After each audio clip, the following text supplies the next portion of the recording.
On Friday, a week before Thanksgiving, I was busy clearing out the backlog of things that had piled up on my desk. I was going to finish this by the end of the day, even if it killed me. My plan was to take a few days off next week, combining them with the holidays, and thus get 9 days in a row without work. I could relax, sit on my butt, gather my strength, watch football, and eat turkey sandwiches in peace. Most people call me Don. My mom calls me Donald. I don't like it, but what can you do? Calling me Donnie will get you an annoyed reaction. My ex called me that, and it makes me sick to my throat. I can still hear Janice's voice. Donnie, don't go. It's not what it looks like. Donnie, please let me explain. It was exactly what it sounded like. She had sex with some asshole she worked with in my bed, and she got caught. I thank my lucky stars every day that I found out about this before we got married. Janice and I were supposed to get married the next week, but I walked away and never looked back. The Janice episode made me take a hard look at myself. I let her wipe her feet on me. I put Janice on a pedestal. I tried to change myself for her. She changed the way I dressed. We hung out with her friends, not mine. She told me over and over again that I was too kind to people. Whenever one of my friends asked, I always helped them. She tried to make me learn the word no, but in my world, helping friends was par for the course. What does the old saying say? One good deed deserves another. Well, something like that. In any case, if I needed anything, my friends would be there. They all owe me something, but I'm not one of those who keep it in my head. At 5 o'clock, I finished the last folder and hurried out the door along with the crowd. It was a hectic day, and I was looking forward to having a beer at the pub across the road. My friends and I sat at the bar and relaxed with a cold drink. In general, life was not bad. We played several games of 8 balls. In general, we talked and chatted incessantly. I returned to the bar when Candy, one of the girls from the sales department, approached me with a smile. It always sends shivers down my spine when a salesperson gives me that smile. Candy and I have known each other since she joined the company about 5 years ago. I am the HR director and know, or at least have met, all the employees. Candy and I move in different circles, but we know each other. How can I describe her? High, definitely at least 5'10". Slender, yes, but with bends in strategic places. Walking wet dreams. Stylish, like a model, verified to the smallest detail. Beautiful, out of my league, very out of my league. Blonde, no way, Raven. Her hair flowing down to her lovely heart-shaped ass. Flaws? Yes, she has a girlfriend. So this is Candy. She's good at her job. Very good.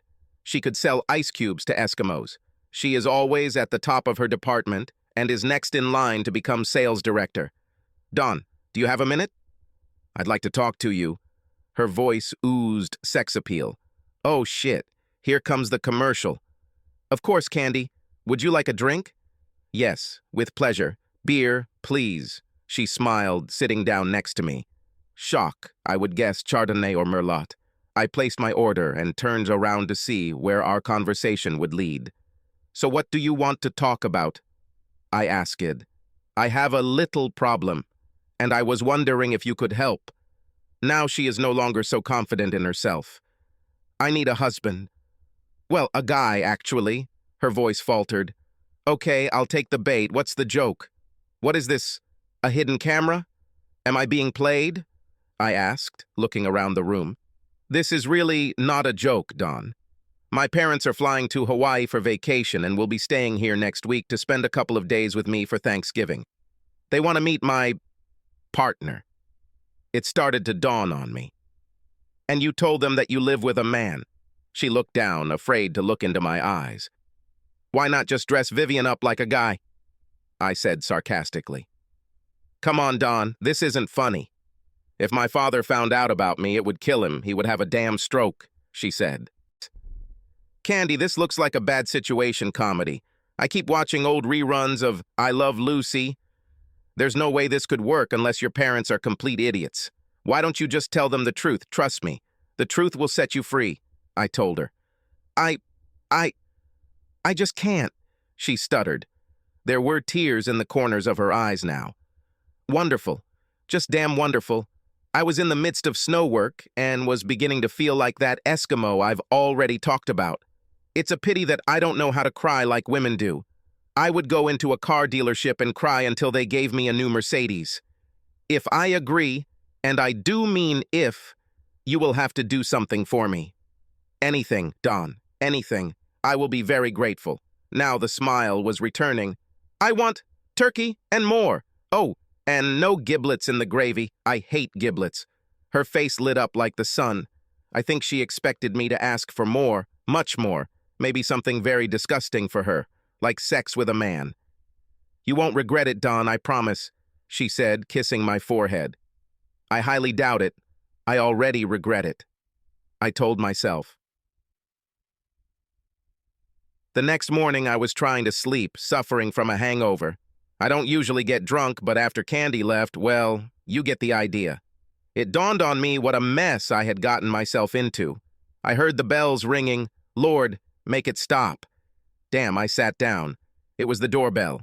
Who the hell could ruin my day at a time like this? It was only midday. Candy? What the hell are you doing here? Candy stood on the threshold with 4 large suitcases. Are you going to invite me in? She asked.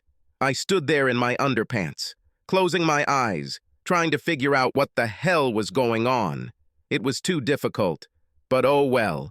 I left the door open and walked back to the bedroom, scratching my butt as I went. Don, I don't want to bother you. Where are the cleaning supplies?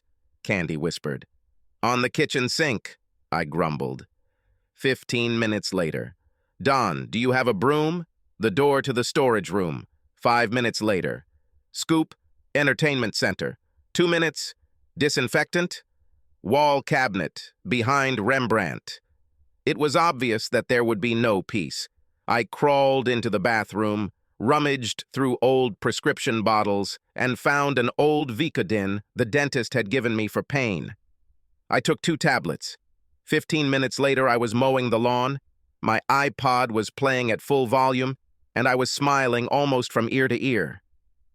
I laughed to myself about working in the yard in November. So much for Southern California, I'm sure we'll have another green Christmas. Bad things were coming, really bad things. I assumed that Candy had arrived early to get Mommy's things in order for her parents' arrival. I'm not a slob, but a bachelor just doesn't clean up like a woman. I also assumed that Candy had already moved in with me. Judging by the size and number of suitcases she brought with her, she planned to stay here all week. Candy was a very busy girl. The house looked like someone else lived in it. By that time, I had already gotten over my hangover. I went into the kitchen to get a bottle of water. Candy was bent at the waist, cleaning the refrigerator. Her perfect ass in her short shorts was almost more than I could handle at that moment. Lord, what did I do to deserve this? A cold shower was what I needed right now. I needed to take my mind off Candy. Without taking water, I headed to my bedroom. Damn, I was invaded. All her things were in my room. We'll talk about this after the shower. I had a problem that I needed to get rid of first. Before I had time to soap myself, I heard her. Don, I'm going to run to the store. Do you need anything while I'm gone? She asked. No, I don't think so, is what I actually said. Don, do you mind if I buy new curtains for the kitchen? I don't want to say it, but the ones you have now are just terrible, she asked. She asked, and that was the main thing she asked. Janice would just do it and not even think about my feelings. Yes, go ahead. I don't mind. Oh, Dawn, by the way, you have a cute ass, she giggled. Not as pretty as yours, I thought to myself. When she returned from the store, her face was red, as if she had been crying. Damn, can she really read minds too? What's happened?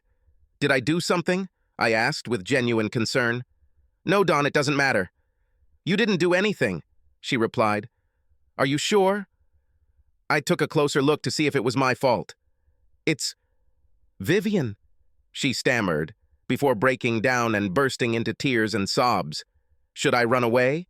Try to console her? I didn't know what to do. It was none of my business, but we were friends. Well, sort of. I did what a good husband should and pulled her into my arms. I stroked her hair. I held her until the moment passed. She looked up at me. I returned to my apartment, and Vivian was already in bed with another woman. Damn her. I mean, there was never anything serious between us, but... And then the tears started again. That evening, the house was quite quiet. Candy's bad experience brought a lot of bad feelings towards Janice to the surface. I tried to keep Candy's spirits up, but it's not easy when you feel like crap yourself. That evening, I went to bed early, but not because I was tired. This terrible feeling of loneliness bothered me. Lying in the dark, I really understood how Candy was feeling. "Dawn, are you awake?" "Yes, come in," I said. "I know I've already asked you a lot, but since most of my things are already here, is it okay if I stay until I find an apartment?" "At least for a few days," she asked. I didn't answer. There was no need. I extended my hand to her and she took it.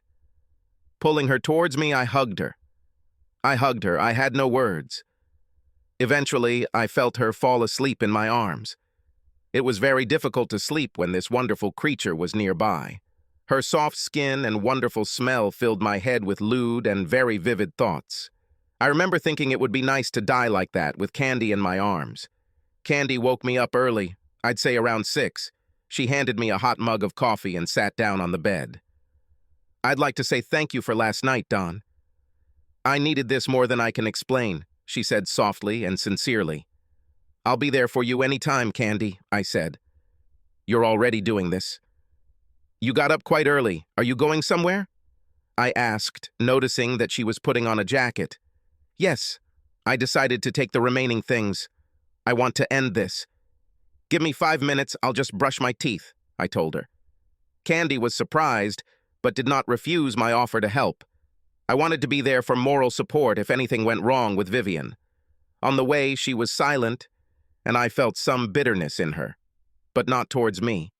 I suspected she was preparing for a confrontation. Luckily, when we arrived, Vivian was already gone. Packing went smoothly, and we were ready to leave in less than an hour. Vivian showed up as the last box was loaded into my old pickup truck. "So that's it. Were you going to sneak away without saying a word?" Vivian said. "What else remains to be said? You made your choice, now have a happy life," Candy said, standing next to me. She crawled under my arm and put her hand on my stomach. It was a very seductive gesture. "Come on, Dawn. I see you didn't waste any time looking for a replacement. I bet he's not as good as me. How do you like sex with a smelly, hairy man? It makes me sick just thinking about it," Vivian grumbled. Actually, it was more than I could have dreamed. The sex was much better than with you. Oh yeah, and the way he makes me feel like a woman. When I'm in his arms, it's so safe, I feel protected. God, I get goosebumps just thinking about it. She looked at me with her dreamy eyes from the bedroom. I felt like I was about to have a heart attack, but I played along with her. Vivian was apparently stunned. Her lips moved, but nothing was heard. Candy pulled my head and pressed her lips to mine. She kissed me passionately, her tongue exploring my mouth. I was afraid I was going to come when Candy broke the kiss. "Viv, do yourself a favor, find a real man and try real sex." "Come on, honey, let's go," Candy told me. I opened the driver's door and Candy slid in, stopping in the middle. I barely had enough room to get inside, she was sitting so close. Vivian's lips were still moving, but she didn't say a word as we drove down the street. As we turned the corner, we both started laughing. "Sorry, Dawn, but the opportunity was too good to pass up," she continued to giggle. "Candy, you're evil. It was priceless and worth the price of admission." "I'm dying of hunger, let's eat something. Sex always makes me hungry," she laughed. By noon, we had unloaded all of Candy's things. It was one hell of a morning. Candy seemed to have forgotten Vivian already. She hummed and hummed as she continued to redecorate my house. Later, we ate and watched football on TV. Candy seemed to enjoy the game more than I did. I didn't picture her as a sports fan. We talked for a long time after the game and really got to know each other on a more personal level. Candy seemed sincere and down-to-earth to me, far from what I had imagined her to be. I felt very comfortable around her and we became close. I found myself wanting her, and not just sexually. Candy yawned and we both decided it was time for bed. After taking a shower, I climbed into my bed. Candy came in carrying a pillow. "Dawn, I was thinking, "We'll sleep together as long as Mom and Dad are here. Do you mind if we make it a habit?" she asked. There was a certain logic to her thoughts, but that didn't mean I thought they were a good idea. I imagined a lamb crawling into a lion's den, but I wasn't yet sure which of us was the lion. "Of course," I replied. "First, I'm going to take a hot bath, and you go to bed. I'll join you soon." She ran into the next bath. Dream. Ha! What a joke. This goddess is in my bed, and it's like I should be sleeping. To make matters worse, she didn't close the bathroom door. 5 meters from me, she was taking a bath, her naked body languishing in hot water. I heard her humming in her soft voice as she soaked in the huge bathtub. Torture. That's what it was. I rolled over on my back and tried to sleep. It didn't work. It couldn't have been worse. Or could it? Yes, when I felt her sit down on the bed next to me, it definitely got worse. I was on fire. All I had to do was reach out to her. I could already feel the heat emanating from her slender body. This wasn't what she wanted, or what she wanted. Maybe she was subtly offering herself to me? Damn, I was going crazy. As you might have guessed, the entire night was a slow, burning, never-ending hell. I could have done it so easily, but I didn't. I wanted it so bad, but I didn't do it. She trusted me implicitly, but she shouldn't have.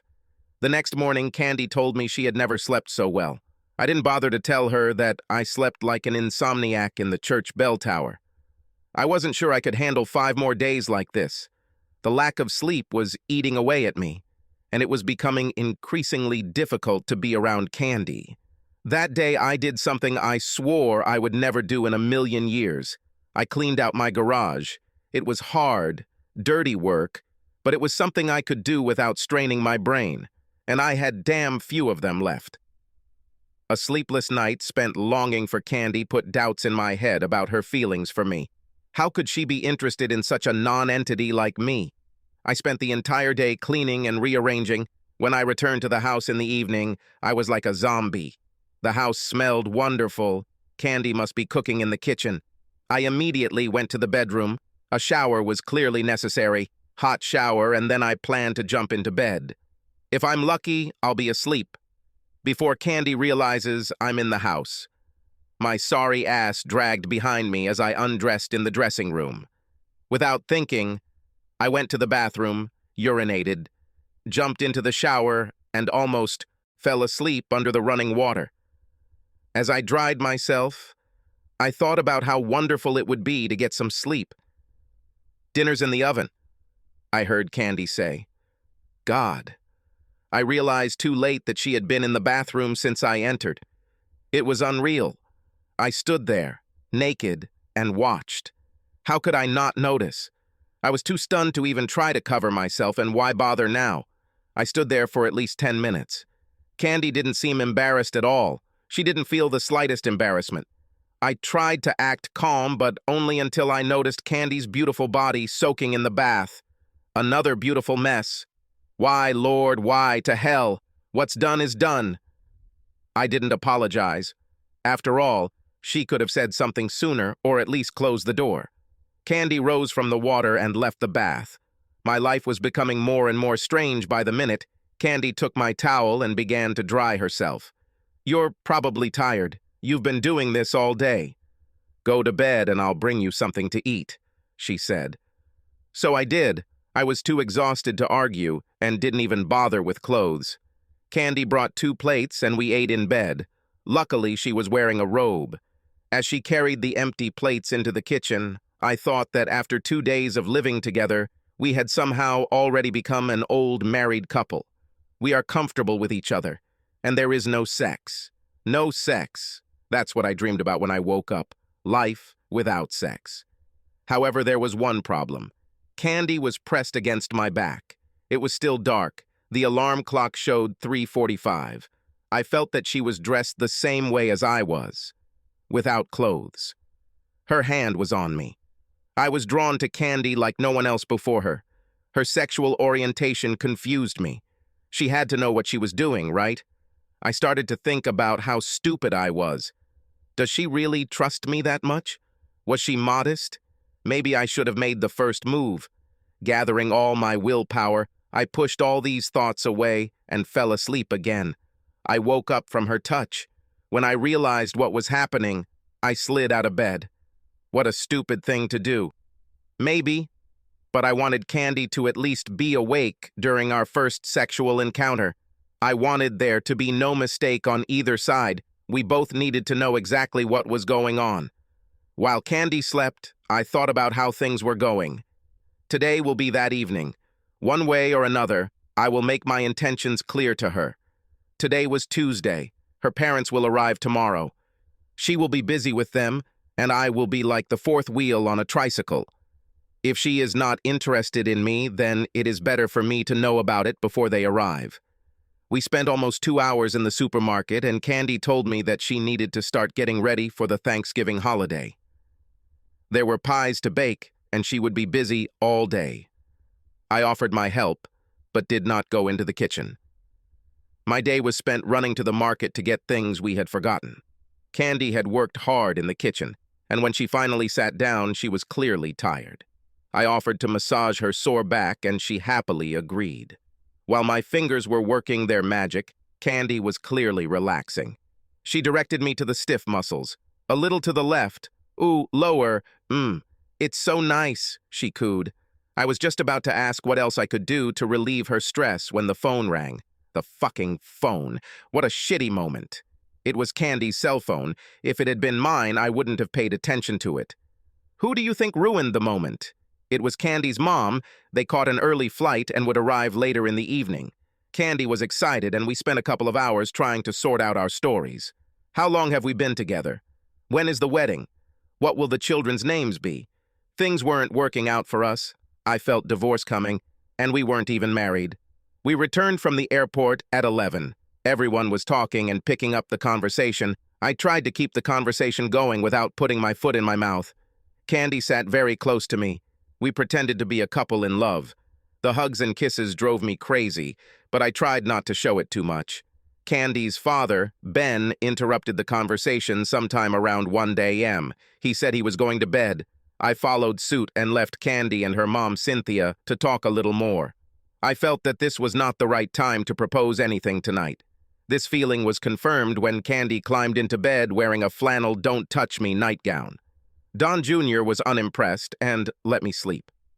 Wednesday morning, I found Ben opening my plasma TV and watching an old war movie from my DVD collection. Candy and Cynthia were busy in the kitchen, so I poured some coffee and went to wash the cars. Have you ever felt like something beautiful is within your reach, but when you reach out, it slips through your fingers? I couldn't figure out how I could find out how Candy felt about me when her parents were around. By the time the cars were ready, I had already worked up an appetite. Inside, I found Ben screaming at the TV screen, trying to warn John Wayne about the impending destruction of the Navy at Pearl Harbor. "For God's sake, get out of there! You're all going to die!" he shouted, as if he could change the course of history. Shrugged it off from this thought and headed to the kitchen in the hope of finding a sandwich. Candy and Cynthia were muttering something, but suddenly fell silent when they saw me. When this happens, it is very difficult to ignore the paranoia. Candy looked embarrassed, and Cynthia smiled at me. I couldn't tell if it was a genuine smile or one of those, "Look, here comes the stupid ass." Something was definitely happening, but what? Surprisingly, Candy read my thoughts and handed me a huge sandwich. Cynthia took one to Ben, leaving Candy and I alone for the first time that morning. Between bites, I asked, "Did they buy it?" Candy had a strange look that I couldn't read. "Dad has no idea about anything. He really likes you.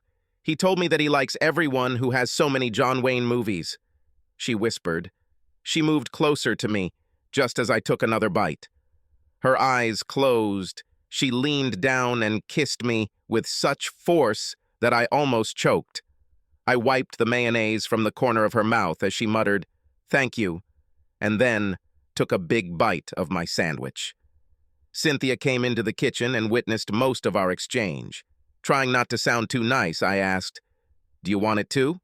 I asked, offering her my sandwich. "Yes, with pleasure," she said, walked around the proffered sandwich and kissed me right on the lips. "Lord, Cynthia, what about Ben?" I whispered loudly. "And what happened to him? He has his own sandwich, And I highly doubt he wants to kiss you." She laughed. It began to seem to me that the whole family was a little crazy, and I was the worst of them all. Candy was about to burst out laughing, and it was pretty funny when you thought about it. The rest of the day passed without any new nonsense on my part. I had absolutely no idea how this evening would go before going to bed. I decided to just accept everything as it comes. Candy was sending mixed signals with her sleepwear. It was not a flannel nightgown, and she was not naked. The nightie was short, lace, but not too transparent. I rubbed her shoulders, and her body language told me I was on the right track. I tried not to attach too much importance to it. I would continue with the friendly massage, and then we'll see what happens next. "Do you like it?" I asked. "Very good, please don't stop," she purred. "Let me get the lotion," I told her, and went to the bathroom. When I returned, she had already taken off her nightie and was stretched out on her stomach. I warmed the lotion in my hands and gently spread it over her smooth skin. I started with the muscles in my upper back, rubbing and kneading them. Candy moaned and cooed. With my fingers, I pressed on the muscles located next to the spine. The thumbs penetrated deep into the tissue, making her moan in pleasure. I applied more lotion to my hands, continuing down to the small of her back. "Oh God, yes, right here. I'm in heaven," she whispered. My hands found a rhythm, and even with the lotion, I could feel her skin warming from the friction. I continued my attack on her lower back. Now Candy was completely relaxed. She didn't flinch when I removed her panties from her delicious ass. I refilled my hands with lotion, rubbing it firmly into the delicate skin. My thumbs dug deep into her tired muscles. I caressed every inch of skin. She purred like a kitten. Candy rocked her hips subtly as my hands gently probed her inner thighs. My hands moved away as I began to work the muscles of her legs. My hands massaged her feet, and her toes flexed and flexed. I kissed her big toe as I finished with the right leg and moved on to the left. She giggled and smiled. I spent the same amount of time on her other leg and moved on to her shins and knees. I started to get a little worried, wouldn't you? The pressure to get it right was enormous. I doubted my abilities as a male. If I don't stop thinking about this nonsense, I'll talk myself out of doing what I wanted most. I spent almost an hour up to this point. I heard a deep groan and a sound like a muffled scream. I looked up at Candy, and she looked back questioningly. It didn't come from her. When we heard the head of the bed hitting the wall in the guest bedroom, we immediately guessed the source of the scream. As the headboard continued to bang, Candy looked shocked. She grabbed her head with a pillow, trying to drown out the noise. "Don, stop it," she asked. "How?" I answered. "Oh God, this is so awkward," she almost cried. She sat with her knees tightly pressed to her chest. Gritting her teeth as if it were my fault, Candy seethed. "Do something, Don," and I did the only reasonable thing that came to my mind. I pulled Candy out of her fetal position and kissed her. I kissed her so hard that it took her breath away. For those few seconds, the sound of the bed was ignored. I kissed her again. This time, she kissed me back. Now she was the aggressor, and hungrily kissed my neck.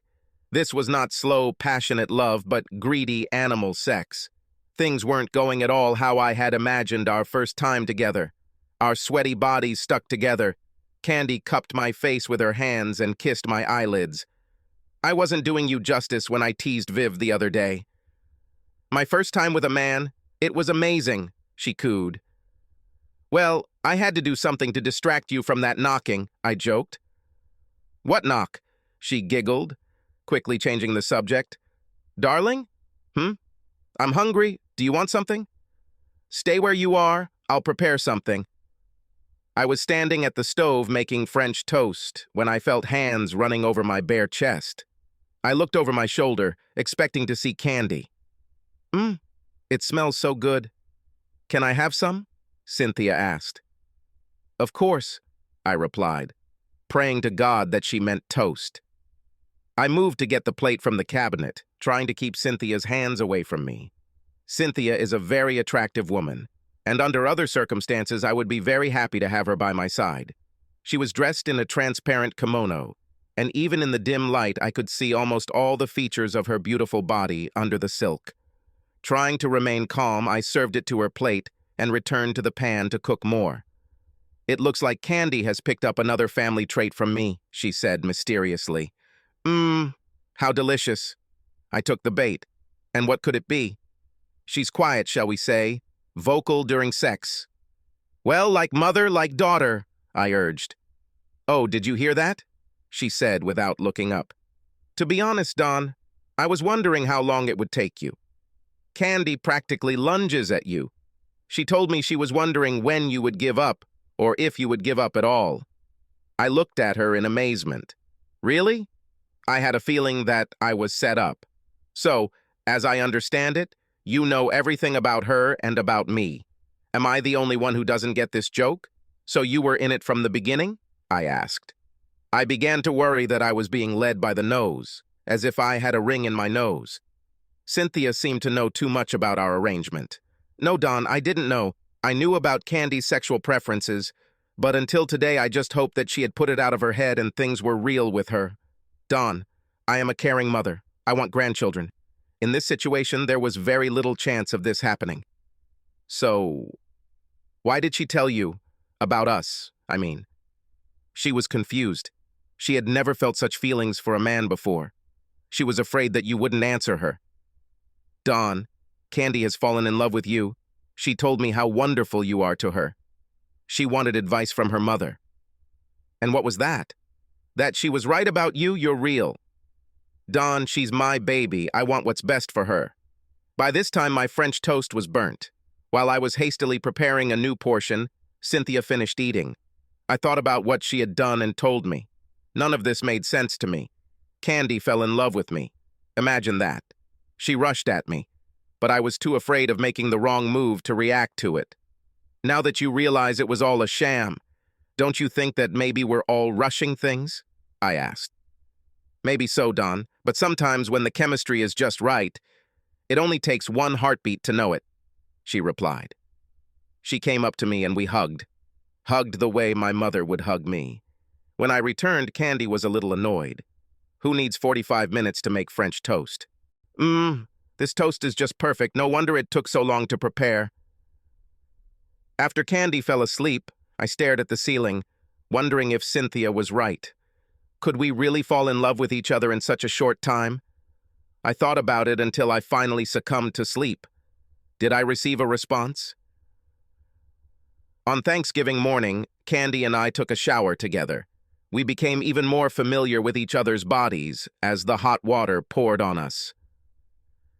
"Candy, I had a long talk with your mom in the kitchen last night," I said. She looked worried. "Don, I can explain. Your mom already did it." She looked very scared, fearing the worst. "What did she say?" "She said a lot of things, but the main thing I learned last night was that we both had secrets from each other. This will all end right now. There is no way around it. I'll just say it. Candy, I fell in love with you." "What?" "I think I have soap in my ears." "What did you just say?" I wondered for a moment if Cynthia was tugging at my chain. "I said, I love you, Candy," I admitted. I didn't have to wonder for long whether I had done the right thing. Candy jumped up from the floor and wrapped her arms and legs around me. Her kiss said a lot about her feelings for me. She broke the kiss. "And I love you too," she said with tears in her eyes. Ben was glued to the TV as I poured my morning coffee. Cynthia smiled. "How are you this morning, Donald?" "Just wonderful, Mom," I replied. This made her laugh. But I was a little wary that she called me Donald. Only my mother got away with it. A few seconds later, Candy came and kissed me so hard I almost fell to my knees. She hugged Cynthia tightly and whispered something in her ear. They both smiled. "I couldn't be happier," said Cynthia. "The bird is already in the oven. You two should find something to do for a few hours." Candy quickly got her bearings, grabbed my hand, and hurried into the bedroom. We spent the next few hours in bed watching a great football game on TV. The table was set for a magnificent feast. It would be a shame to carve a perfectly browned turkey. But no, everything looked so delicious that I could hardly wait. I chatted with the girls while enjoying our Thanksgiving dinner. Ben was busy concentrating on his food and seemed oblivious to the chatter. I think he was trying to go back and see what was going on at Fort Apache. Suddenly, unexpectedly, Candy said, "I love you, Don," she said quietly, and the look with which she looked at me melted my heart. Then, from the farthest part of left field, Ben, without looking up or looking up from his potatoes, said, "Candy, does this mean that you no longer prefer only girls?" The silence was like a sonic boom. The girls stared at him, mouths agape. "Ben!" Cynthia said in surprise. At the same time, Candy shouted, "Dad!" Without missing a beat, Ben responded, "What?" "That's a valid question," he shrugged. The prank was over and we were all on a roll. Honestly, I don't remember when I laughed so hard. Ben looked right at me and grinned the biggest shit grin I've ever seen. "Be careful, son. You need to learn something if you want to survive in your marriage," he told me. Without another word, he plunged back into his plate. Candy and her mother finally understood the humor in this. I swore before God that if I lived to be 100 years old, then every time I sat down at this table, I would remember this meal. Candy walked over to what was now our bed. I made love to her, but it was not spontaneous sex like the day before. We were in no hurry. She touched parts of my soul that had never been used before. I idolized her with a passion I had never shown to anyone else. We paid almost no attention to the knocking of the head of the bed in the next room. The next morning, when the taxi arrived, we said goodbye to Ben and Cynthia. I promised Ben that I would have a fresh stack of DVDs for their Christmas visit. It's been one hell of an interesting week. I missed several football matches that I had planned, but I received unexpected dividends. Subscribe to our channel so that your second chaff doesn't cheat on you, and go ahead and listen to the next story, because this story is nothing compared to the next one. If you're under 18, don't even think about listening to the next one.